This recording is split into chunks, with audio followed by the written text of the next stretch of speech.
নবী করিম সাল্লাল্লাহু আলাইহি ওয়াসাল্লামকে কটূক্তি করে বাংলাদেশের পুলিশের চাকরি করলে আমরা আঙ্গুল চুষবো নাকি? আঙ্গুল সোজা থাকতে তাকে বরখাস্ত করে আইনের আওতায় আনুন।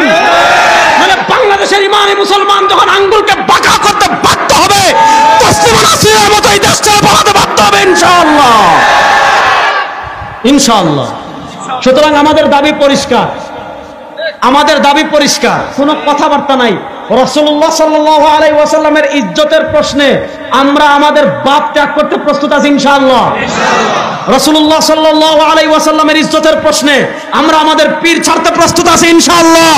আমার নবীর একটা চুল নিয়ে যদি কেউ কটূক্তি করে, আমার নবীর একটা চুল মুবারকের ইজ্জতের হেফাজতের জন্য লক্ষ লক্ষ মুসলমান জীবন দেওয়ার জন্য প্রস্তুত। বাপ 100 কত বিঘা সরকারি জমি চুরি করেছে, তার বাপের নাম মুশাররফ, তার বাপের নাম কি? ছেলের নাম মাশরুফ, ছেলের নাম কি?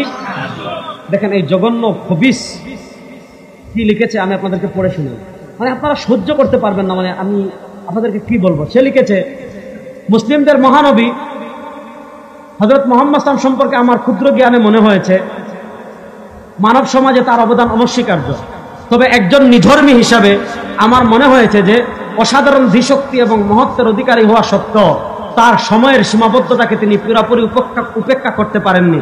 বাল্যবিবাহ, একের পর এক বিবাহ, নিজের পালক পুত্রের প্রতি আকর্ষণ এবং সেটাকে কোরআনের আয়াত দিয়ে জায়েজ করা কাজ ইত্যাদি। শরীরে রক্ত গরম হয়নি? যদি রক্ত গরম না হয় বুঝবেন আপনি মুমিন না, আপনি মুনাফিক। যদি রাসূলুল্লাহ সাল্লাল্লাহু আলাইহি ওয়াসাল্লামের শানে এমন জঘন্য কটূক্তি করে আপনার শরীরে আগুন না লাগে, বুঝবেন আপনি মুসলমান না, আপনি মুনাফিক। আমার দেশের এটা সাধারণ কেউ না, এটা হলো পুলিশের এসপি। আমাদের ট্যাক্সের টাকায় বেতন পেয়ে, আমাদের ট্যাক্সের টাকায় বেতন পেয়ে ব্লগে আমাদের নবীকে কটূক্তি করবে, বাংলাদেশের মুসলমানরা সহ্য করবে না, বাংলাদেশের মুসলমানরা মেনে নিতে পারে না। আমরা আমার নবীর ইজ্জতের জন্য না, আমার নবীর একটা চুল নিয়ে যদি কেউ কটূক্তি করে, আমার নবীর একটা চুল মুবারকের ইজ্জতের হেফাজতের জন্য লক্ষ লক্ষ মুসলমান জীবন দেওয়ার জন্য প্রস্তুত।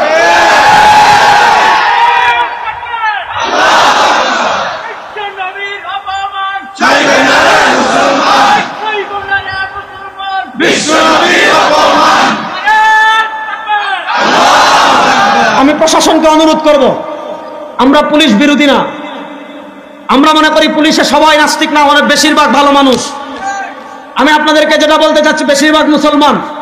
আমি আপনাদেরকে যেটা বলছি, আপনারা গত বছরের একটা কাহিনী দেখেছেন, এক পুলিশ সদস্য এক শাহবাগী মহিলাকে বলেছিল টিপ পরেছেন কেন, দেখেছিলেন নি? টিপ পরেছেন কেন, যদি বলেছে এটা প্রমাণিত হয় নাই, তারা মিডিয়ায় হাত তুলেছে, এই টিপ পরেছেন কেন শাহবাগী এক মহিলাকে এটা বলার কারণে আপনারা দেখেছেন ওই পুলিশ সদস্যকে বরখাস্ত করেছে, তাকে চাকরিচ্যুত করেছে। টিপ পরেছেন কেন এটা বললে চাকরি চলে যায়, আর নবী করিম সাল্লাল্লাহু আলাইহি ওয়াসাল্লামকে নিয়ে কটূক্তি করে বাংলাদেশের পুলিশের চাকরি করবে, এটা কি মুখের মুল্লুক নাকি? নবী করিম সাল্লাল্লাহু আলাইহি ওয়াসাল্লামকে কটূক্তি করে বাংলাদেশের পুলিশের চাকরি করলে আমরা আঙ্গুল চুষবো নাকি? আঙ্গুল সোজা থাকতে তাকে বরখাস্ত করে আইনের আওতায় আনুন। মানে বাংলাদেশের ইমানি মুসলমান যখন আঙ্গুলকে বাঁকা করতে বাধ্য হবে, তসলিমা নাসরিনের মতো এই দেশ ছেড়ে পালাতে বাধ্য হবে ইনশাআল্লাহ, ইনশাআল্লাহ। সুতরাং আমাদের দাবি পরিষ্কার, আমাদের দাবি পরিষ্কার, কোনো কথাবার্তা নাই। রাসূলুল্লাহ সাল্লাল্লাহু আলাইহি ওয়াসাল্লামের ইজ্জতের প্রশ্নে আমরা আমাদের বাপ ত্যাগ করতে প্রস্তুত আছি ইনশাআল্লাহ। রাসূলুল্লাহ সাল্লাল্লাহু আলাইহি ওয়াসাল্লামের ইজ্জতের প্রশ্নে আমরা আমাদের পীর ছাড়তে প্রস্তুত আছি ইনশাআল্লাহ।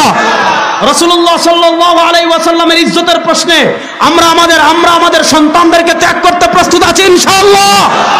সুতরাং বাংলাদেশে শাহবাগীরা যেমন বাংলাদেশে প্রতিষ্ঠা করতে পারে নাই, শাহবাগীদের বিরুদ্ধে সারা দেশের তাওহীদি জনতা যেমন ভাবে ঐক্যবদ্ধ হয়েছিল শাপলা চত্বরে, ইনশাআল্লাহ যদি এই নাস্তিক কুলাঙ্গারকে আইনের আওতায় না আনা হয়, বাংলাদেশের তাওহীদি জনতা আল্লাহ নবীর ইজ্জতের হেফাজতের জন্য কাফনের কাপড় মাথায় নিয়ে ইনশাআল্লাহ রাজপথে নামার জন্য প্রস্তুত আছে ইনশাআল্লাহ। আপনারা প্রস্তুত আছেন না নাই? নবী করিম সাল্লাল্লাহু আলাইহি ওয়াসাল্লামের ইজ্জতের জন্য জীবন দেওয়ার জন্য প্রস্তুত আছেন না নাই? আরে দুনিয়াতে ওই মুসলমানের